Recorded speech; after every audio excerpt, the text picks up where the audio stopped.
Une petite fille prévient un millionnaire, ne montez pas dans votre Mustang, votre fiancé a saboté les freins. Il appelle le 911.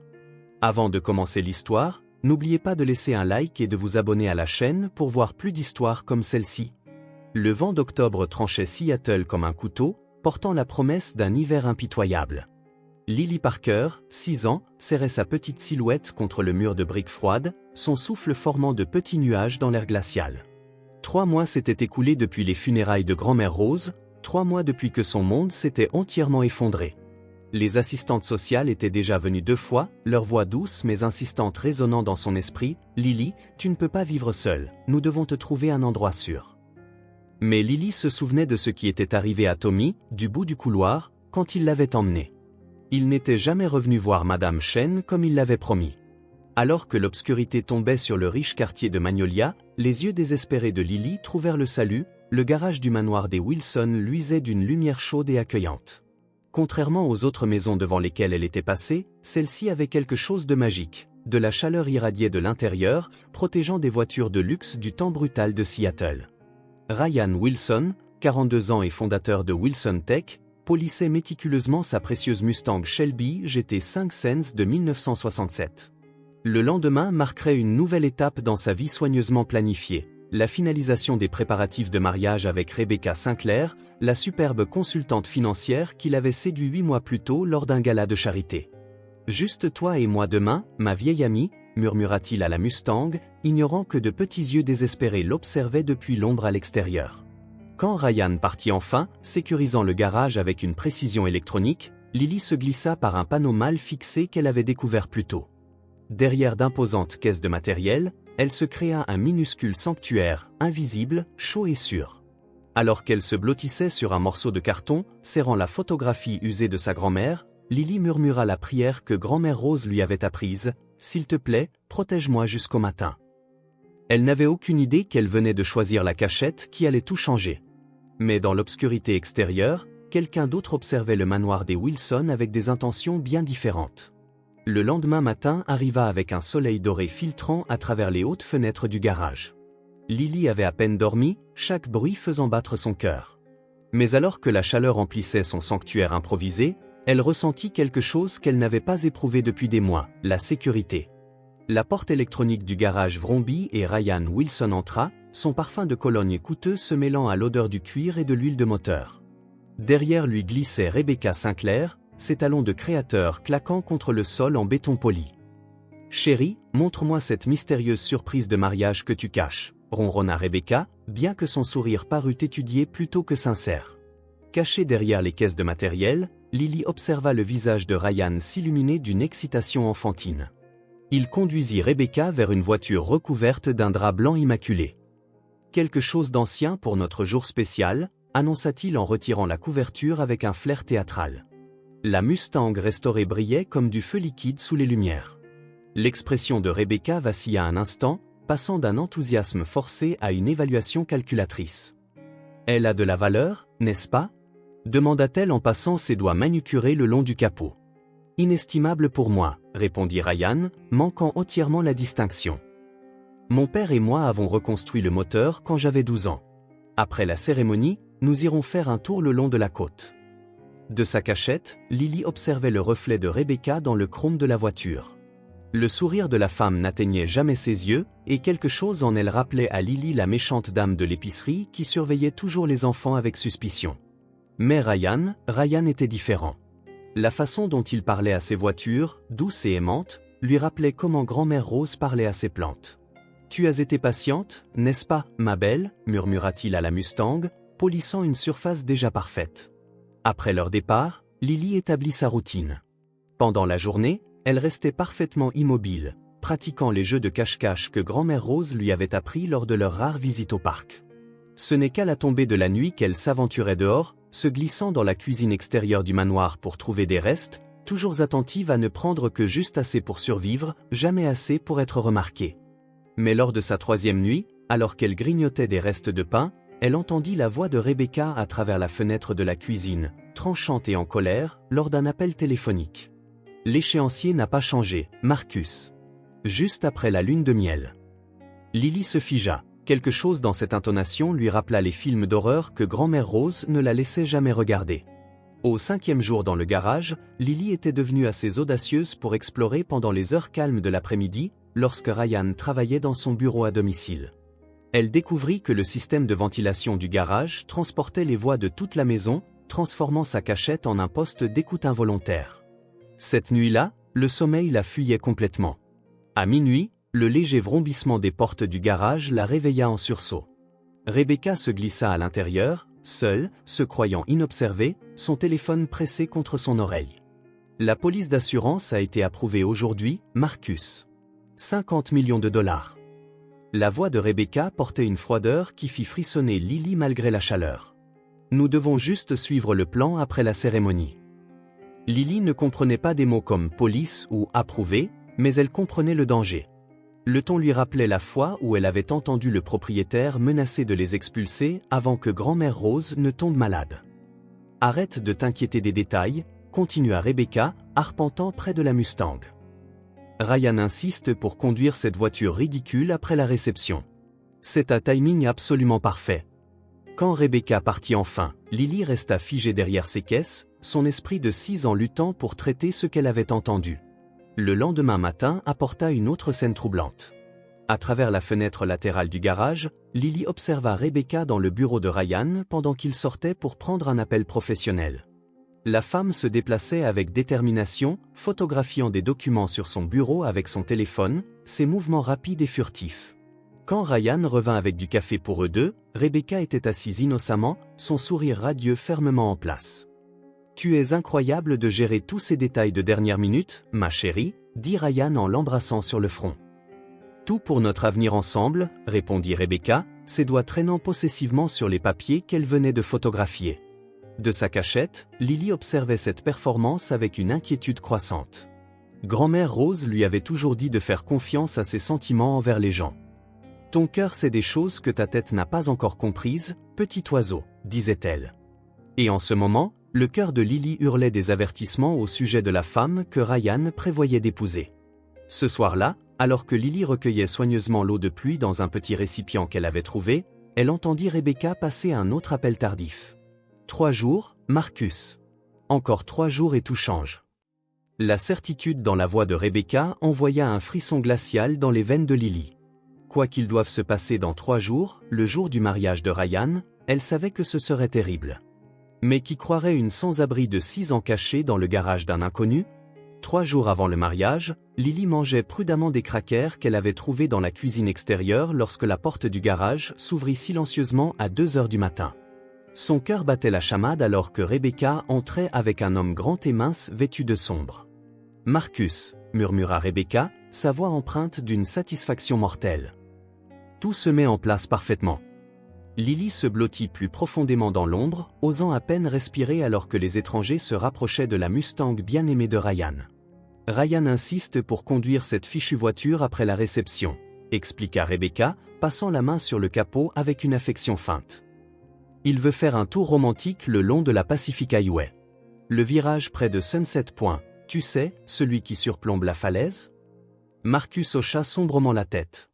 Virage serré, chute abrupte. Mais si quelqu'un se doute de quelque chose? Qui se douterait de quoi que ce soit? Le rire de Rebecca était froid comme une pluie d'hiver. Une police d'assurance vie de 50 millions de dollars couvrant les accidents, une voiture de collection avec une panne mécanique. Tragique accident de jeune marié. Les médias en raffoleront. Les petites mains de Lily se serrèrent en poing. Même à 6 ans, elle comprenait la mort. Elle avait vu grand-mère Rose s'affaiblir de plus en plus jusqu'à ce que la machine cesse de biper. Mais c'était différent. C'était un meurtre. Les conduites de frein, continua Marcus en sortant des outils d'un sac noir. Nous les coupons partiellement, pas complètement. Elles tiendront pour une conduite normale en ville, mais dès qu'il appuiera fort sur ses freins dans ce virage en pente raide. Boum, termina Rebecca avec satisfaction. J'ai testé l'itinéraire hier. Ryan prévoit de prendre la voiture pour un dernier essai demain avant la répétition du mariage. Ce virage ne pardonne pas les erreurs. L'horreur emplit la poitrine de Lily alors qu'elle regardait Marcus s'accroupir près de la roue avant de la Mustang. Ces gens allaient blesser Ryan, le gentil Ryan qui parlait doucement à ses voitures et apportait du café à Rebecca tous les matins. Une petite clé glissa de la main de Marcus, tombant bruyamment sur le béton. Les deux conspirateurs se figèrent. « Qu'est-ce que c'était » siffla Marcus. Rebecca écouta attentivement, puis haussa les épaules. Probablement un des chats du jardinier. Ils se fourrent partout. Alors que Marcus reprenait son travail mortel, coupant les conduites de frein avec une précision chirurgicale, Lily se mordit la lèvre pour ne pas crier. Elle pensa à la voix de grand-mère Rose, parfois, petit oiseau, faire ce qui est juste signifie être plus courageuse que tu ne l'as jamais été. Mais comment une personne si petite pouvait-elle arrêter quelque chose d'aussi terrible ? Quand ils partirent enfin, Lily se traîna vers la Mustang sur des jambes tremblantes. Même dans la pénombre, elle pouvait voir les dégâts, du liquide s'accumulant sous la voiture comme des larmes sombres. Demain, Ryan ferait son dernier essai routier. Incapable de s'échapper sans être vue, Lily resta figée dans sa cachette tandis que Rebecca et Marcus détruisaient méthodiquement la Mustang chérie de Ryan. La précision de leur travail la terrifiait, ce n'était pas du vandalisme aléatoire, mais un meurtre calculé. « Passe-moi le plus petit coupe-boulon », murmura Rebecca, affichant une connaissance mécanique surprenante en désignant des conduites de frein spécifiques. « Nous devons affaiblir cette section juste assez. » Quand il appuiera fort sur les freins en descente. Marcus travaillait avec l'habileté de quelqu'un qui avait déjà fait cela auparavant. Le liquide s'écoulera lentement au début, puis lâchera complètement sous la pression. Ça ressemblera à du vieux matériel qui cède. Lily regardait, horrifiée et fascinée, comment ils vidaient le liquide de frein dans des conteneurs, puis nettoyaient soigneusement toute trace de leur présence. Ce n'étaient pas des amateurs, ils se déplaçaient comme des fantômes, ne laissant aucune preuve, sauf le piège mortel invisible qu'ils avaient créé. « J'ai testé l'itinéraire hier », continua Rebecca, sa voix remplie d'anticipation.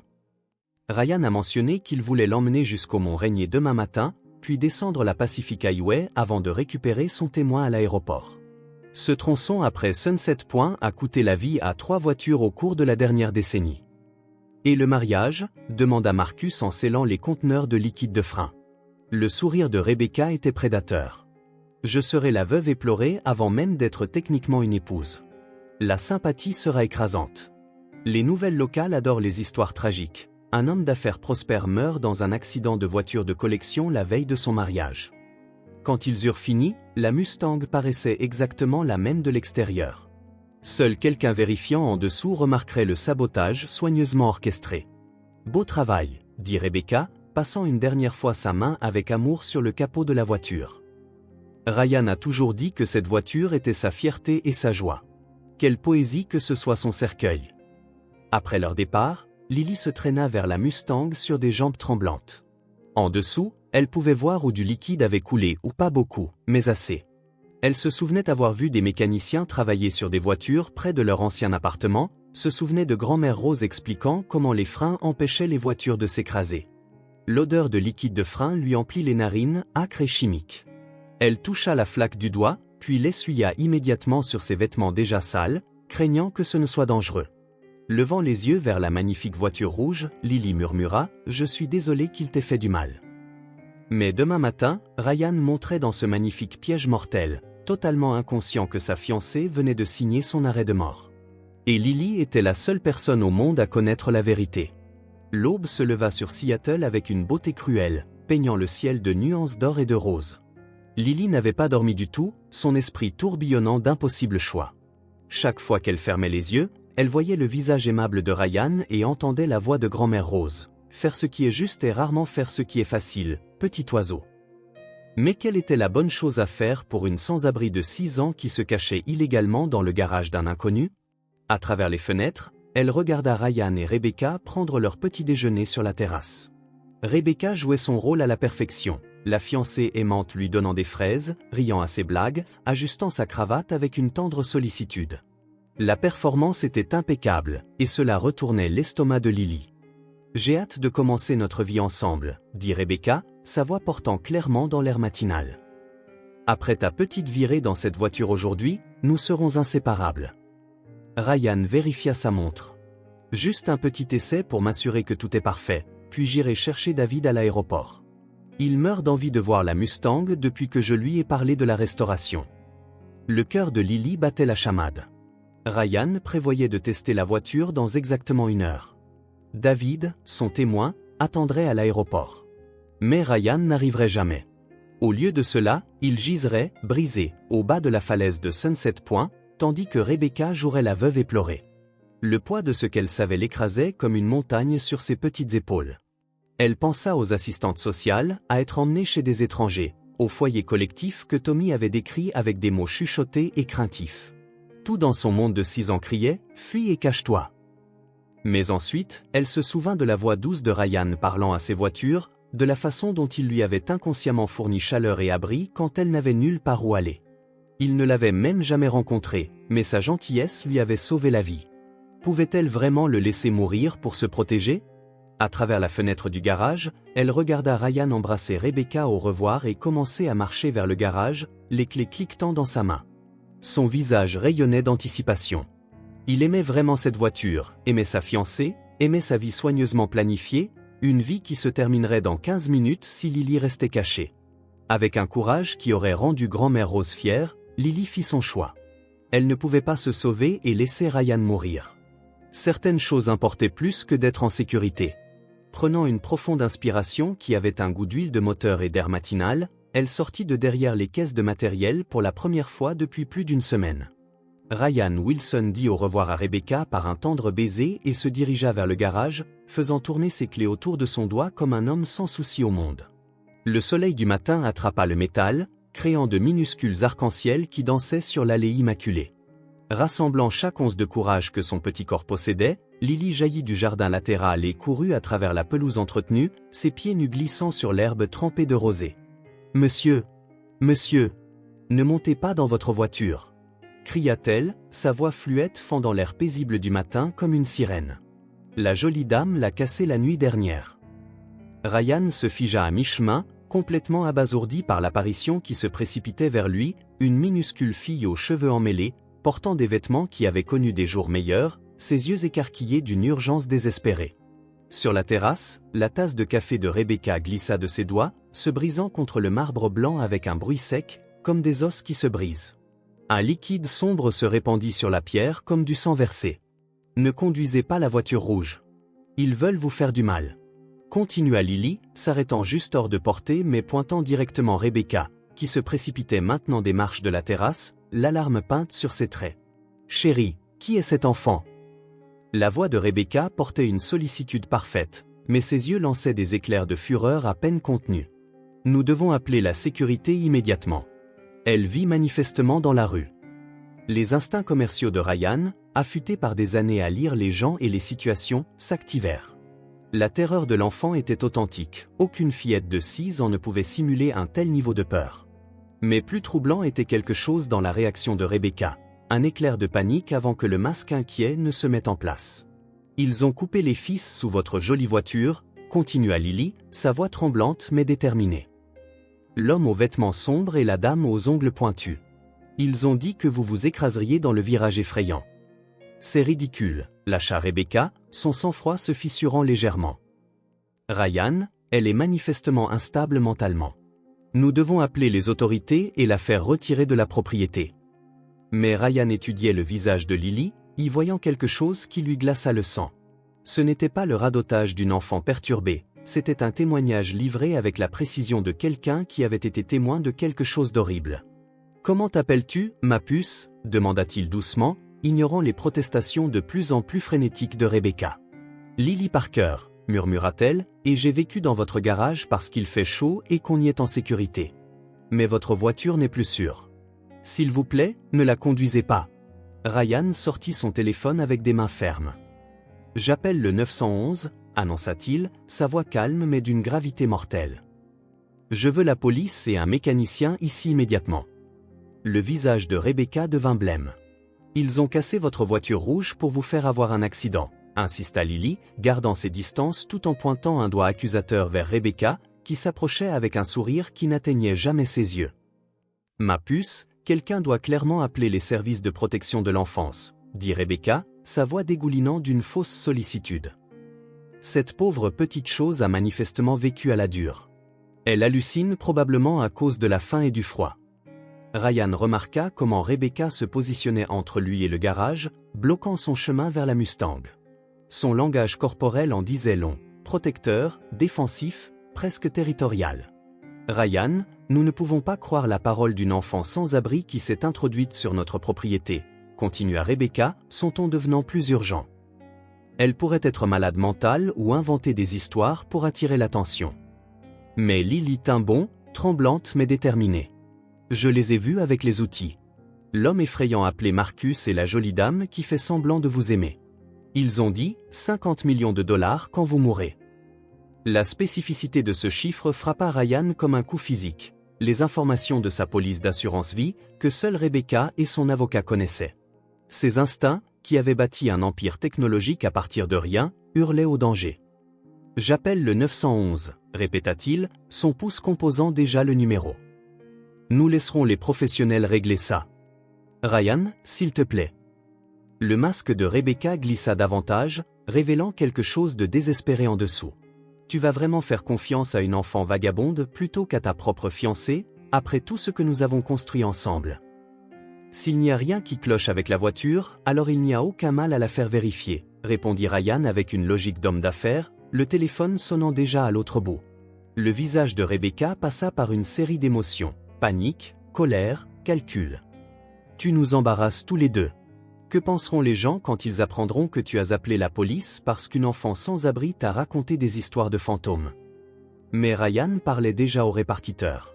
« J'ai besoin de la police et d'un mécanicien certifié au 1247 Magnolia Drive immédiatement. J'ai des raisons de croire que mon véhicule a été saboté. » La couleur quitta le visage de Rebecca comme l'eau s'écoulant d'un siphon. À cet instant, Lily vit quelque chose qui la terrifia plus que la faim ou le froid ne l'avaient jamais fait. Le regard d'un prédateur acculé réalisant que la chasse avait mal tourné. « Tu regretteras ça, Ryan », murmura Rebecca si bas que seule Lily entendit les mots. « Vous deux ». Alors que les sirènes hurlaient au loin, se rapprochant à chaque seconde, Lily se serra contre la présence protectrice de Ryan, sentant que le vrai danger ne faisait que commencer. Pendant qu'ils attendaient les secours, l'adrénaline de Lily commença enfin à retomber, la laissant trembler comme une feuille dans une tempête d'automne. L'ampleur de ce qu'elle avait fait se révélait après s'être cachée pendant près de 2 semaines où la submergea par vagues. « J'avais si froid dehors », murmura-t-elle à Ryan, s'attendant à une punition. « Votre garage était chaud et sûr. Je n'ai pas pris beaucoup de nourriture, je le promets. » Au lieu de colère, l'expression de Ryan s'adoucit avec quelque chose que Lily avait rarement vu, une compassion authentique. « Maria, » appela-t-il sa gouvernante. « S'il vous plaît, apportez du chocolat chaud et une couverture. » Rebecca observa cet échange avec une fureur à peine dissimulée. « Ryan, tu encourages une criminelle. Elle nous a volés, s'est introduite sur une propriété privée. Nous devrions porter plainte. » « Elle a 6 ans, » répondit fermement Ryan, ses instincts protecteurs pleinement engagés. La police arriva en quelques minutes, suivi de Tom Bradley, un mécanicien certifié que Ryan avait spécifiquement demandé. La détective Sarah Peterson, une femme perspicace d'une 40aine d'années, prit immédiatement le contrôle de la scène. « Commençons par l'inspection du véhicule », annonça-t-elle, dirigeant le mécanicien vers la Mustang. Rebecca tenta une dernière manœuvre désespérée. « Détective, cet enfant est clairement perturbée. Elle vit illégalement sur notre propriété, volant probablement de la nourriture et... »« Madame, je devrais parler à tout le monde individuellement », interrompit la détective Peterson. « Mais d'abord, voyons ce que M. Bradley trouve. » L'examen du mécanicien prit moins de 10 minutes. Quand il émergea de sous la Mustang, son visage était sombre. « Les conduites de frein ont été délibérément sectionnées », annonça-t-il. « Travail de professionnel, conçu pour lâcher sous un freinage intensif. Cette voiture aurait été un piège mortel. » Le silence qui suivit fut assourdissant. « Il y a plus », ajouta la détective Peterson, consultant sa tablette. « Monsieur Wilson, vos caméras de sécurité extérieure ont été désactivées hier soir, mais les caméras du garage sont restées opérationnelles.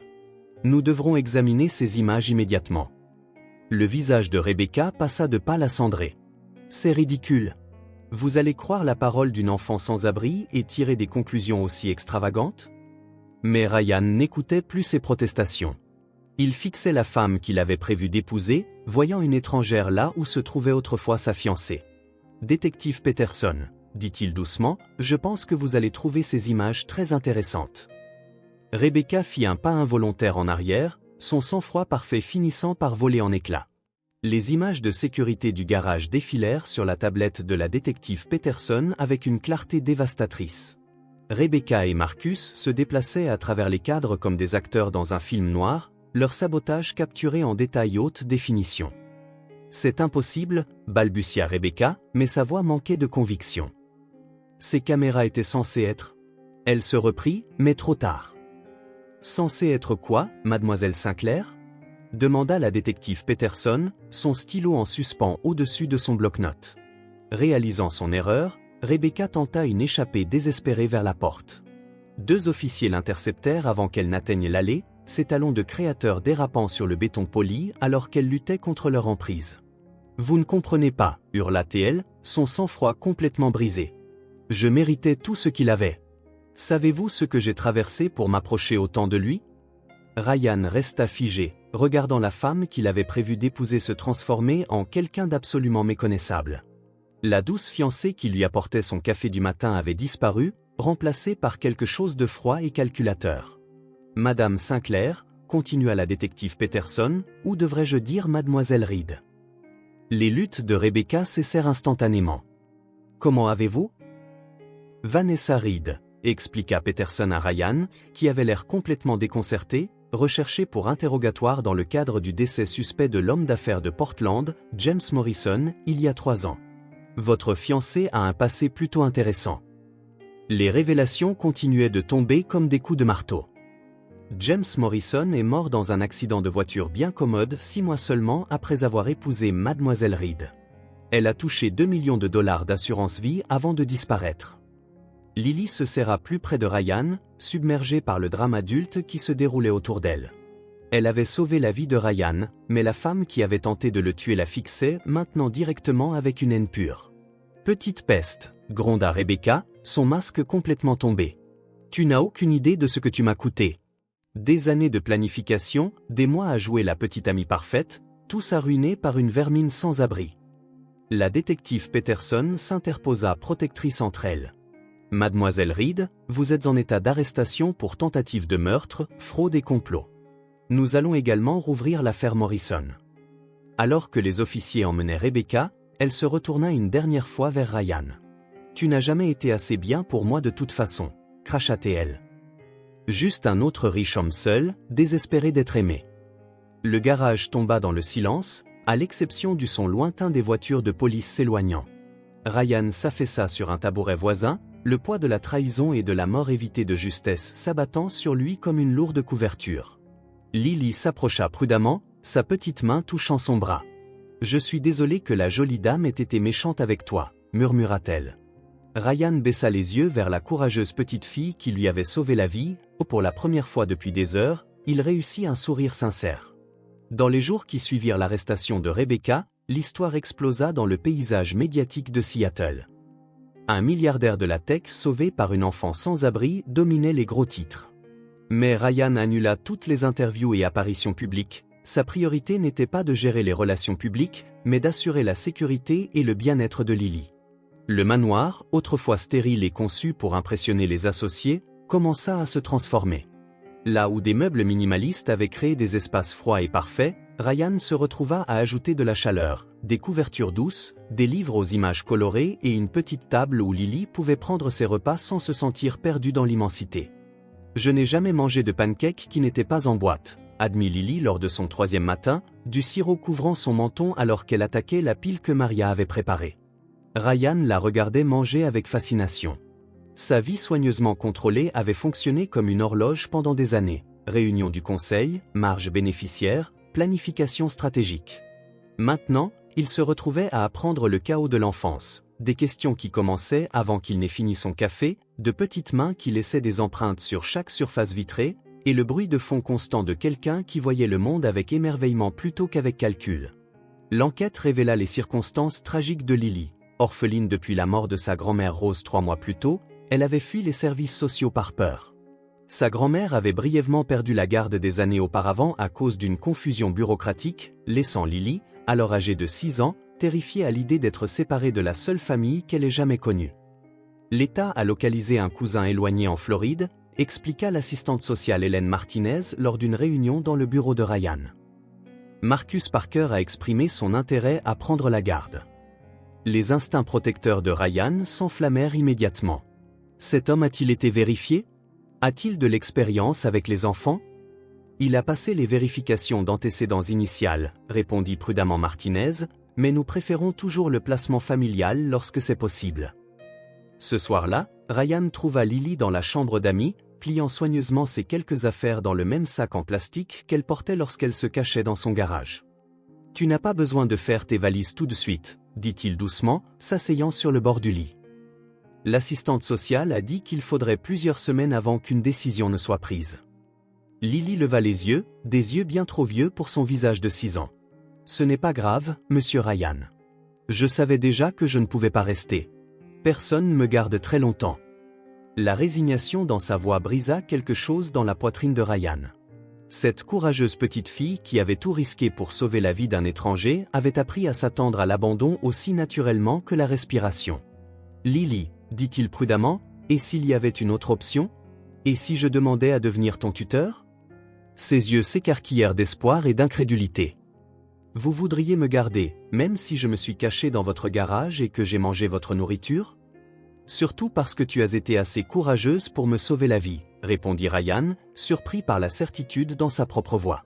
« Si tu aimerais rester ici, j'aimerais que tu restes aussi. » Pour la première fois depuis qu'il la connaissait, Lily sourit. « Vraiment, » sourit-elle, et Ryan réalisa que sa vie soigneusement planifiée venait de prendre le détour le plus important de ses 42 ans. 2 semaines après l'arrestation de Rebecca, l'ampleur de sa tromperie commença à se défaire comme une tapisserie soigneusement tissée dont on tirait les fils un par un. La détective Peterson se rendit au manoir un jeudi matin gris, son expression sombre alors qu'elle étalait des dossiers sur la table de la salle à manger de Ryan. « Ce que nous avons découvert sur Vanessa Reed est troublant, » commença-t-elle en ouvrant un épais dossier. L'affaire de Portland n'était que le début. Nous avons identifié un schéma s'étendant sur près de 8 ans. Ryan étudia les photographies et les documents pendant que Lily coloriait à proximité, sa présence rappelant constamment à quel point il avait failli devenir une autre statistique. Les preuves dépeignaient une image glaçante de prédation calculée. 3 relations avec des hommes riches, continua Peterson. James Morrison à Portland, mort dans un accident de voiture 6 mois après le mariage. David Chen à San Francisco, tombé de son yacht lors de ce qui semblait être une croisière romantique en soirée. Thomas Brennan à Denver, qui a échappé de justesse lorsque sa sœur est devenue méfiante et a engagé un détective privé. Chaque cas suivait un schéma identique. Vanessa rencontrait ses cibles lors d'événements caritatifs ou de réceptions huppées, se présentait comme une professionnelle accomplie, poursuivait une romance éclair et poussait à des fiançailles rapides. Les décès, lorsqu'ils survenaient, paraissaient toujours accidentels et se produisaient après que d'importantes polices d'assurance vie eurent été établies. Le plus effrayant, ajouta Peterson, c'est avec quelle minutie elle recherchait chaque cible. Elle connaissait leurs antécédents professionnels, leur situation familiale, leur vulnérabilité. Ce n'était pas aléatoire, ces hommes étaient soigneusement sélectionnés. Ryan sentit un frisson en se rappelant à quel point Rebecca avait semblé parfaitement comprendre ses intérêts, sa solitude, son désir de famille. Chaque conversation, chaque moment partagé, chaque détail intime avait été une manipulation calculée. L'attention médiatique s'intensifia à mesure que l'enquête s'étendait. Des camionnettes de presse bordaient Magnolia Drive, les journalistes criaient des questions chaque fois que Ryan quittait la maison, et les médias sociaux bourdonnaient de spéculations sur la veuve noire du Pacifique Nord-Ouest.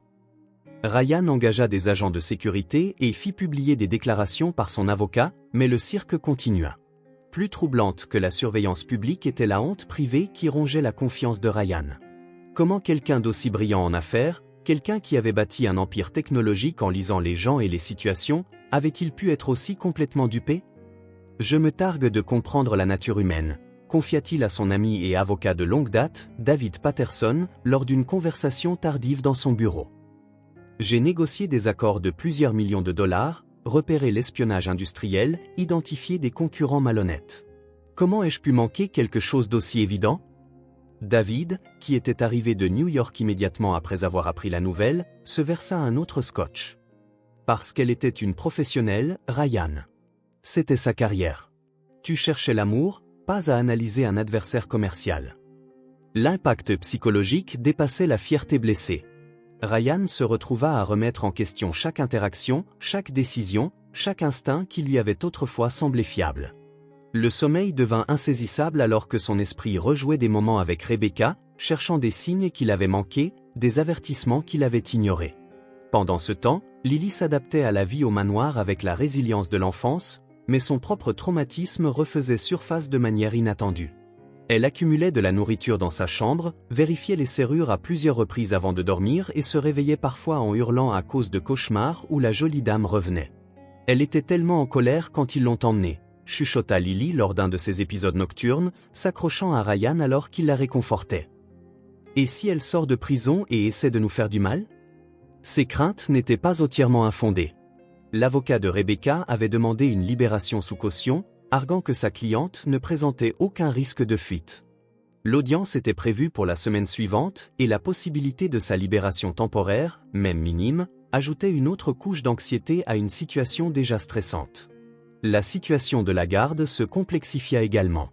Marcus Parker, le cousin de Floride, avait commencé à appeler régulièrement et à exprimer un intérêt croissant à prendre Lily. Lors de leurs appels vidéo, il semblait assez agréable, un ouvrier du bâtiment d'âge moyen sans enfant. Mais quelque chose dans son enthousiasme soudain parut opportuniste à Ryan. La publicité a été considérable, observa l'assistante sociale Hélène Martinez lors d'une autre réunion. Beaucoup de gens s'intéressent soudainement au bien-être de Lily. L'implication était claire, une partie de cet intérêt pouvait être motivée par des contrats de livres potentiels, des droits cinématographiques ou une simple célébrité, plutôt que par une réelle préoccupation pour une enfant traumatisée. Alors que Ryan bordait Lily un soir, elle leva vers lui ses yeux sages et inquiets. « Monsieur Ryan, si la dame effrayante sort de prison, voudrez-vous toujours me garder, même si c'est dangereux ?» La question lui transperça le cœur. Était-il égoïste d'essayer d'adopter Lily ? Serait-elle plus en sécurité avec des parents loin de Seattle, loin de l'attention médiatique et de l'ombre persistante des menaces de Rebecca ?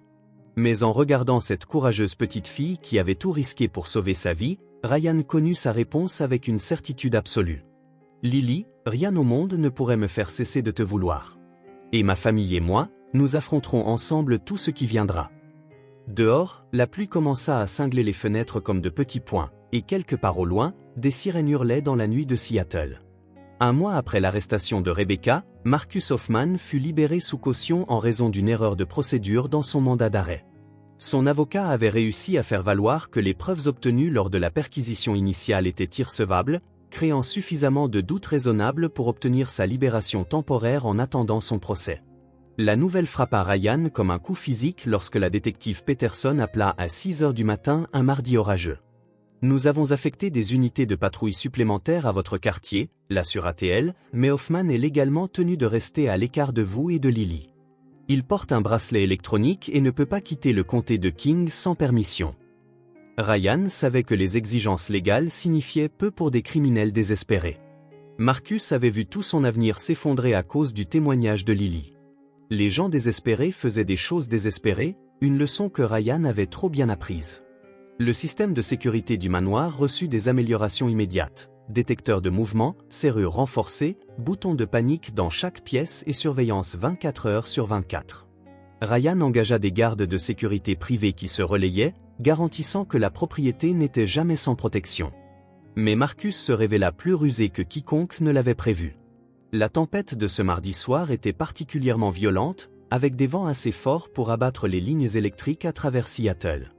Les générateurs de secours du manoir se mirent en marche automatiquement, mais la perturbation électrique désactiva temporairement plusieurs caméras de sécurité extérieures, une fenêtre d'opportunité que Marcus avait apparemment attendue. Ryan et Lily furent réveillés à 2 heures du matin par le doux carillon de l'alerte d'intrusion de leur système de sécurité. Le téléphone de Ryan affichait une alarme silencieuse indiquant un mouvement au niveau inférieur, mais les caméras concernées ne montraient que de la statique. « Reste près de moi », murmura Ryan à Lily, qui tremblait déjà à ses côtés. Ils avaient répété ce scénario plusieurs fois, mais faire face à un danger réel était entièrement différent. Se déplaçant prudemment dans le couloir sombre, Ryan les guida vers la chambre forte qu'il avait fait installer, un espace renforcé avec des systèmes de communication indépendants et des provisions pour plusieurs jours si nécessaire. Mais alors qu'ils atteignaient l'escalier, ils entendirent le son indubitable de quelqu'un se déplaçant dans la maison en dessous. La voix de Marcus résonna depuis le rez-de-chaussée, déformée par la rage et le désespoir. « Je sais que tu es là, petite peste. Toi et ton petit ami riche, vous avez tout détruit. » La formation de sécurité de Ryan s'activa.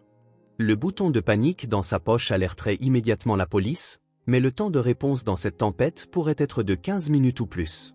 La chambre forte était leur meilleure option, mais l'atteindre nécessitait de traverser une zone exposée où Marcus pourrait les voir. « Je n'ai plus rien à perdre maintenant », cria Marcus, sa voix se rapprochant. « Rebecca est enfermée, ma vie est ruinée, et tout ça parce qu'une gamine sans abri n'a pas pu se mêler de ses affaires. » Lily se serra contre Ryan, son petit corps secoué de terreur.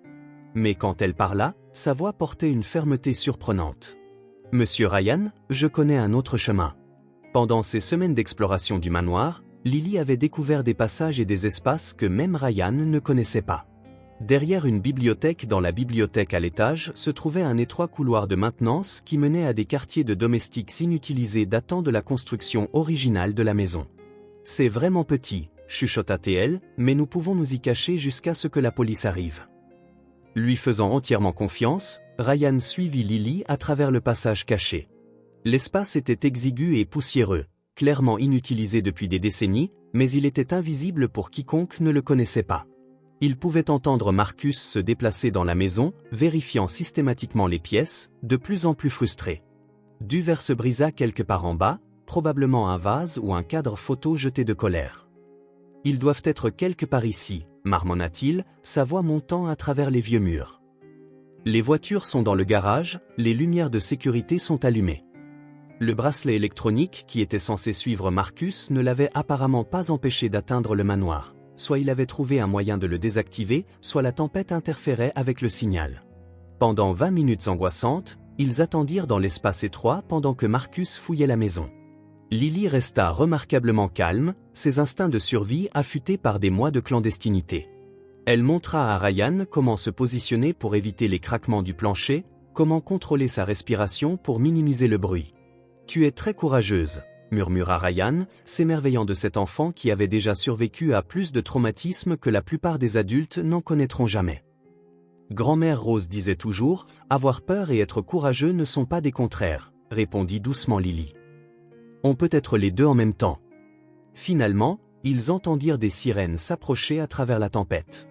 Des gyrophares rouges et bleus clignotèrent à travers la petite fenêtre de la pièce cachée alors que les véhicules de police encerclaient le manoir. La voix de Marcus devint désespérée. « Ce n'est pas fini, vous m'entendez?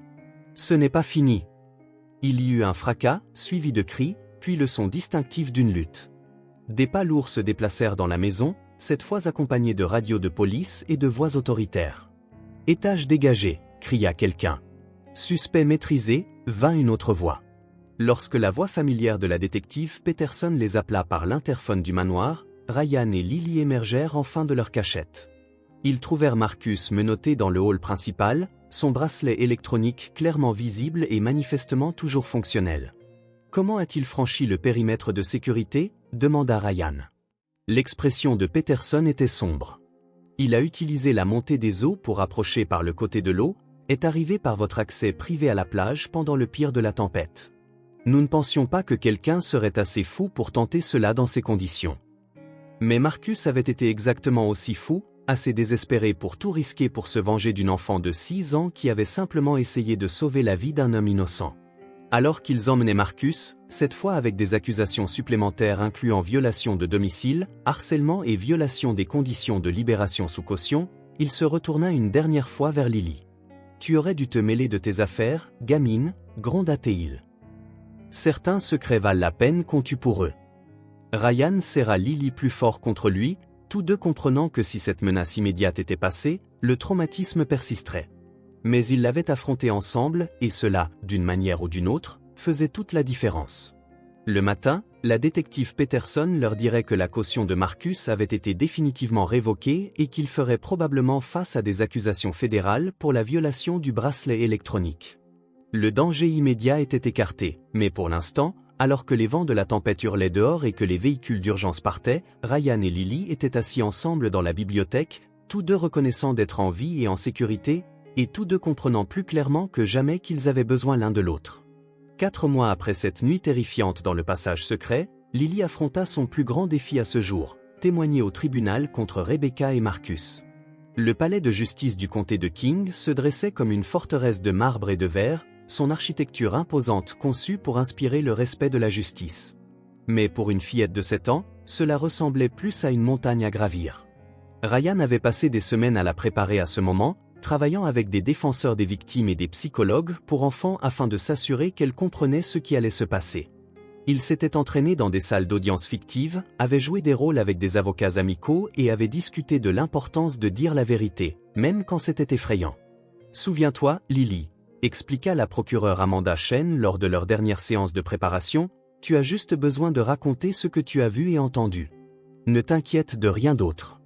Monsieur Ryan sera là dans la salle d'audience, et c'est moi qui poserai les questions. » Mais savoir à quoi s'attendre et y faire face réellement étaient des expériences entièrement différentes. La salle d'audience était bondée de journalistes, d'observateurs juridiques et de spectateurs attirés par la nature sensationnelle de l'affaire. Rebecca était assise à la table des accusés, portant une robe bleue conservatrice et des boucles d'oreilles en perles, ressemblant en tout point à une femme d'affaires respectable plutôt qu'à la tueuse calculatrice qu'elle s'était révélée être. Sa transformation était si complète que Lily dut regarder à 2 fois pour reconnaître la femme qui avait saboté la voiture de Ryan. Marcus, accusé dans un procès distinct mais lié, témoignerait plus tard dans le cadre d'un accord de plaidoyer que son avocat avait négocié, des charges réduites en échange de sa coopération complète, un développement qui avait ajouté une autre couche de complexité à une affaire déjà complexe. Lorsque le nom de Lily fut appelé, la salle d'audience tomba dans le silence.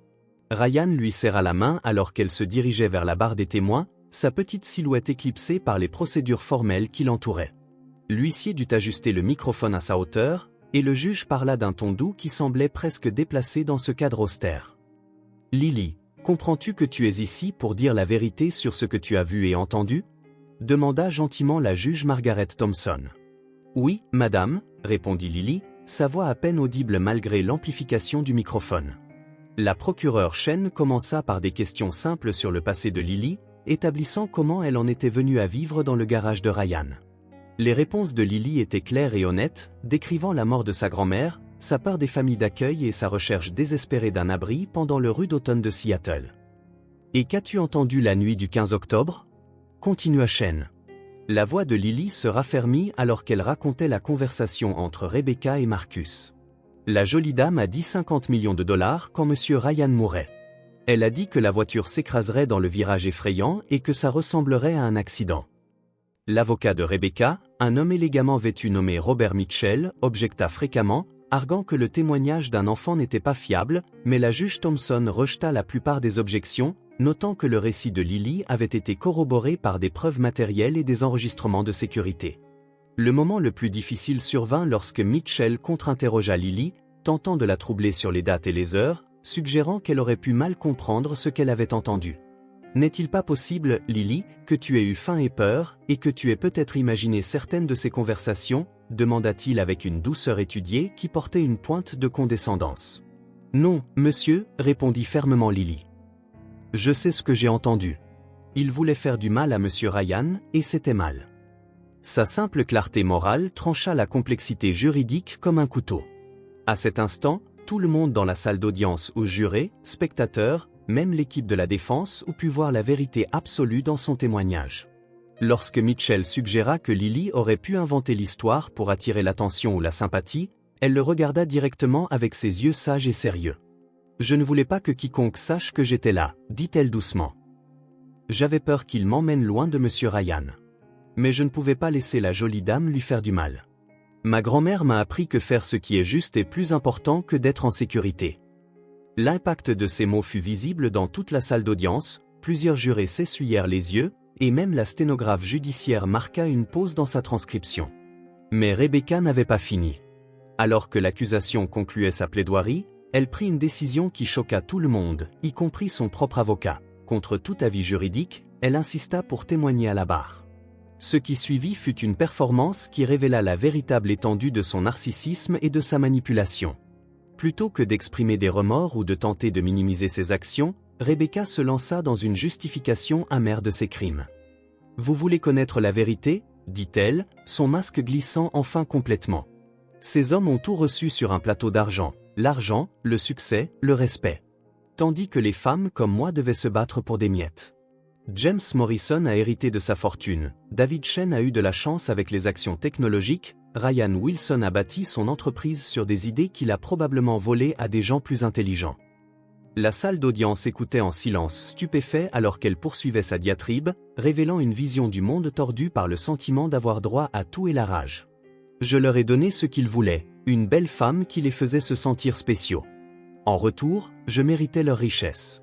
S'ils étaient trop confiants, trop naïfs pour se protéger, c'était leur faiblesse, pas mon crime.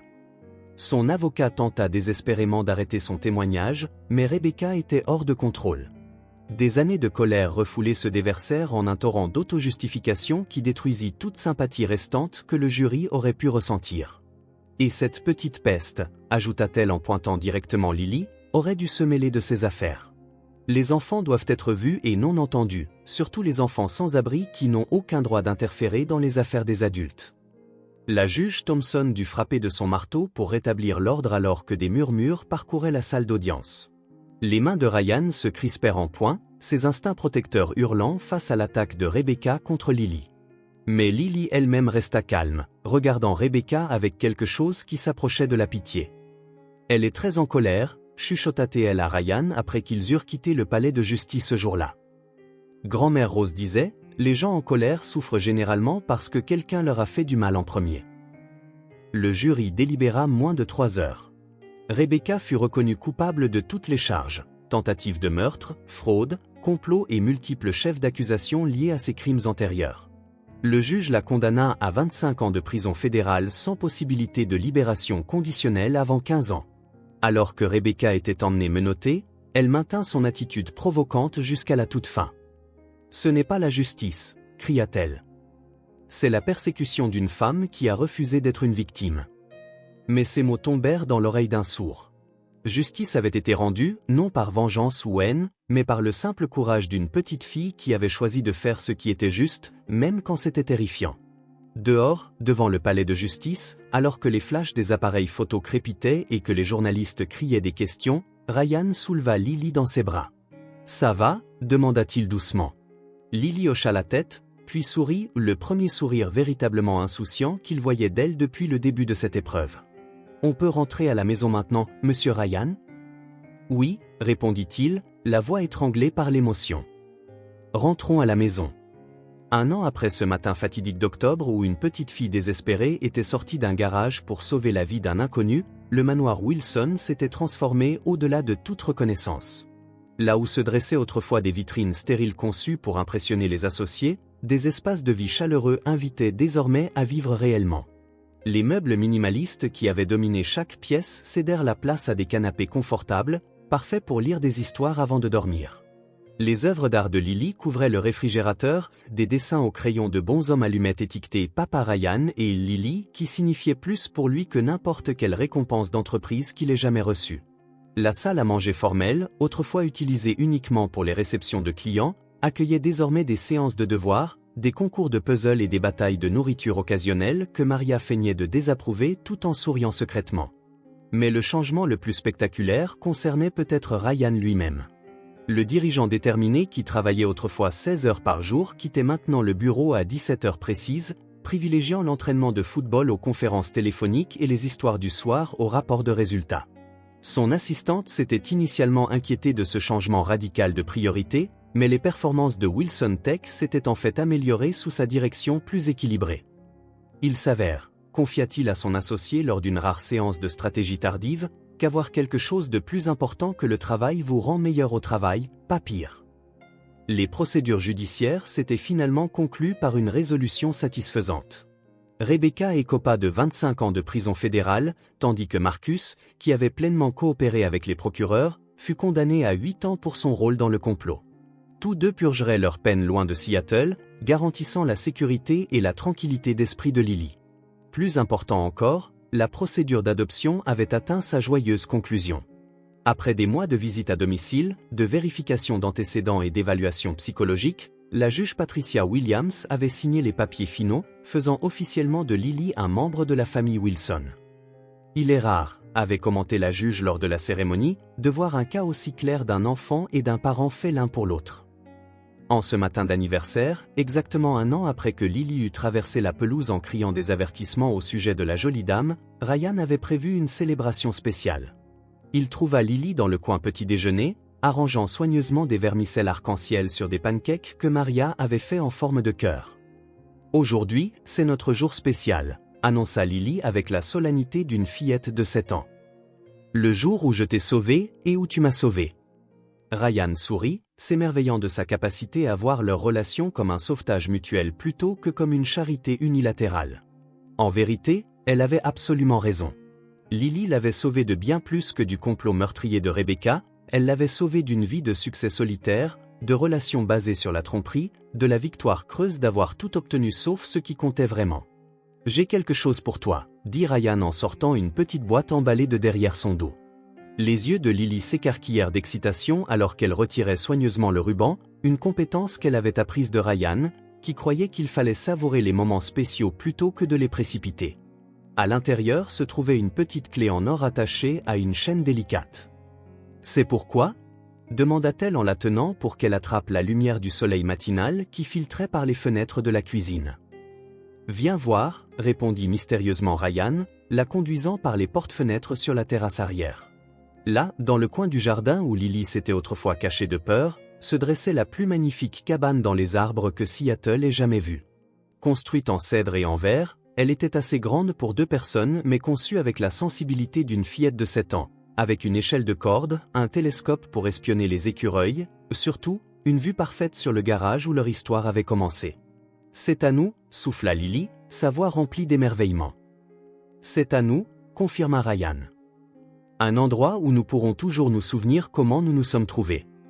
Ils montèrent ensemble, Lily grimpant en avant avec l'agilité intrépide de l'enfance, tandis que Ryan suivait plus prudemment, s'adaptant encore à l'idée que ces costumes coûteux étaient faits pour être vécus plutôt que préservés. L'intérieur de la cabane était tout ce qu'un enfant pouvait imaginer, des bancs intégrés avec des coussins moelleux, des étagères pour les livres et les trésors, et des fenêtres positionnées pour capter à la fois le lever et le coucher du soleil. Mais la caractéristique la plus spéciale était visible à travers la fenêtre principale, une vue dégagée sur le garage où une petite fille effrayée s'était cachée jusqu'à ce que le courage exige qu'elle se révèle. « D'ici, tu peux toujours voir où nous avons commencé », expliqua Ryan, s'installant à côté de Lily sur le rebord de la fenêtre. « Mais plus important encore, tu peux voir tous les endroits où nous pourrions aller. » Au-delà du garage, la vue englobait la silhouette de Seattle, le détroit avec ses ferries et ses voiliers, et les montagnes qui se dressaient comme des promesses à l'horizon. C'était un panorama de possibilités infinies, une métaphore parfaite de la vie qu'ils construisaient ensemble. « Monsieur Ryan », dit soudain Lily, utilisant l'adresse formelle qu'elle n'avait jamais tout à fait abandonnée malgré ses douces corrections, « pensez-vous que la jolie dame regrette ce qu'elle a fait ?» La question le surprit. Même après tout, la capacité d'empathie de Lily restait intacte, une résilience remarquable qui témoignait à la fois de l'influence de sa grand-mère et de sa propre bonté essentielle. « Je ne sais pas, » répondit honnêtement Ryan, « mais j'espère qu'un jour elle trouvera un moyen de comprendre que faire du mal aux gens ne résout jamais rien. » Ils restèrent assis dans un silence confortable, regardant la ville se réveiller autour d'eux. Des cornes de brume de ferry résonnaient à travers l'eau, des mouettes s'appelaient depuis les fêtes des toits, et quelque part au loin, des rires d'enfants provenaient d'une aire de jeu voisine. « Avant, je pensais, » dit lentement Ryan, que le succès signifiait bâtir la plus grande entreprise, gagner le plus d'argent, impressionner le plus de gens. J'ai passé tant d'années à me concentrer sur la réalisation de choses que j'ai oublié de construire une vie qui valait la peine d'être vécue. Lily considéra cela avec le sérieux qu'elle apportait à toutes les conversations importantes. Grand-mère Rose disait que les choses ne rendent pas heureux, ce sont les gens. Et faire ce qui est juste te rend fier de toi, même quand personne d'autre ne le sait. La sagesse de ces mots frappa Ryan avec une force nouvelle. Rose Parker, qu'il n'avait jamais rencontrée, avait élevé une petite fille capable de tout risquer pour sauver un étranger. Ce genre de courage moral n'était pas enseigné dans les écoles de commerce ou les séminaires d'entreprise, il était cultivé par l'amour, l'exemple et la profonde compréhension que le caractère importait plus que le confort. « Ta grand-mère semble avoir été une femme incroyable », dit doucement Ryan. « Elle l'était » acquiesça Lily. Mais je pense qu'elle t'aurait aimé. Tu prends soin des gens, tes employés, Maria, moi. Grand-mère disait toujours, c'est comme ça qu'on sait que quelqu'un a bon cœur. Alors que le soleil matinal montait plus haut, réchauffant leur sanctuaire spécial, Ryan réfléchissait au voyage inattendu qui les avait menés à ce moment. 1 an plus tôt, il se préparait à épouser une femme qui voulait le tuer pour de l'argent. Aujourd'hui, il planifiait un avenir avec une fille qui lui avait sauvé la vie simplement parce que c'était la bonne chose à faire. L'ironie ne lui échappait pas. Il avait dépensé des millions en systèmes de sécurité, vérification d'antécédents et protection juridique, mais son véritable salut était venu d'une sans-abri de 6 en n'ayant que courage et clarté morale. « Lily, dit-il enfin, il y a quelque chose que je veux que tu te souviennes toujours. Tu ne m'as pas seulement sauvé la vie ce jour-là, tu m'as donné une raison de la vivre. » Elle leva vers lui ses yeux sages et sérieux qui avaient vu trop de tristesse mais avaient conservé leur capacité à la joie. « Parfois, il faut perdre quelque chose pour gagner quelque chose de mieux, dit-elle avec la simplicité profonde que seuls les enfants possèdent. Ryan sourit, se rappelant comment elle avait utilisé presque exactement ces mots 1 an plus tôt. Son manoir vide s'était rempli de rire, son succès stérile s'était transformé en un but significatif, sa réussite solitaire était devenue une aventure partagée. Plus remarquablement, sa vie soigneusement contrôlée avait été magnifiquement perturbée par la spontanéité, l'émerveillement et le chaos quotidien de l'éducation d'une enfant qui abordait chaque jour comme une nouvelle opportunité de découverte. « Prête pour notre premier jour officiel en tant que famille Wilson ?» demanda-t-il en se levant et en lui offrant la main. Lily sauta avec enthousiasme, planifiant déjà des aventures dans leur nouvelle cabane, pensant déjà aux possibilités de demain plutôt qu'aux peurs d'hier. « Prête !» déclara-t-elle avec un sourire qui pourrait alimenter toute la ville. Et alors qu'ils descendaient de leur sanctuaire élevé dans le jardin en contrebas, tous deux comprirent que si leur histoire avait commencé par le danger et la tromperie, elle continuerait avec l'amour, les rires et le lien indéfectible entre un homme qui avait appris que la famille était plus précieuse que la fortune et une petite fille qui avait découvert que le courage pouvait créer sa propre sorte de magie. Le garage se dressait inchangé dans la lumière du matin, témoin silencieux du miracle qui s'était déroulé entre ses murs. Mais tout le reste, leur cœur, leur maison, leurs espoirs pour l'avenir, avaient été transformés par la simple reconnaissance que parfois, les membres de la famille les plus importants arrivent de la manière la plus inattendue. Au loin, les cloches de l'église sonnèrent l'heure, et Ryan Wilson et sa fille Lily se dirigèrent à l'intérieur pour le petit déjeuner, leurs ombres s'entremêlant sur le chemin comme les vies qui s'étaient trouvées contre toute attente et avaient choisi, malgré toutes les raisons d'avoir peur, de construire quelque chose de beau ensemble.